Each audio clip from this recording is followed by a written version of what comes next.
দেশের পরিবেশ রক্ষায় প্রযুক্তি ব্যবহারের অবস্থান ধরে রেখে অবস্থান জরুরি বলে মন্তব্য করেন স্থানীয় সরকার মন্ত্রী তাজুল ইসলাম।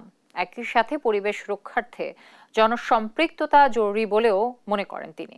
সকালে গুলশানের একটি হোটেলে নগর স্থানীয় সরকার প্রতিষ্ঠানসমূহের সবুজ জলবায়ু অভিঘাত মোকাবেলার সক্ষমতা প্রকল্পের পরিকল্পনা, অর্থায়ন ও বাস্তবায়ন এবং সেবা প্রদান সংক্রান্ত নির্দেশনা সেমিনারে মন্ত্রী কথা বলেন।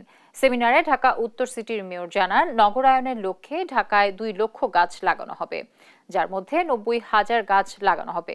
2 সিটির যে জনবল আছে তা দিয়ে জলবায়ু পরিবর্তন করা অসম্ভব, তাই পর্যাপ্ত জনবলও প্রয়োজন বলে জানান মেয়র আতিক।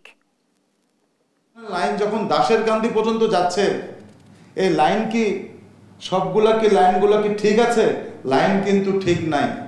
বিল কিন্তু ঠিকই দিচ্ছে, ওয়াসার পানির বিল নিচ্ছে এবং সেই সাথে সুয়ারেজ বিলও কিন্তু ডাবল নিচ্ছে। Under the field of the corruption যে আমাদের কম বেশি সব জায়গায় আছে, but we have to try to work out to make out from all this evil activities.